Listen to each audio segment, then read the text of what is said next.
Hey everybody, this is a quick video in case you have a Pokemon Go++ and you need to do a hard factory reset on it because it will not connect to your device, or it keeps disconnecting, or it won't pair, or it's lagging or frozen, or any issues like that. A lot of them can be fixed with a hard reset.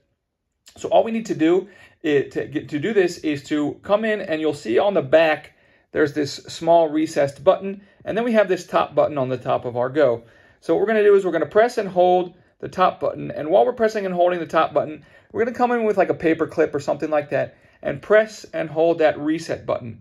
Now, when you press the reset button, you'll get a short vibration, but don't let go. You want to continue to hold the top button and the reset button and for several more seconds until you get a long vibration on your Go.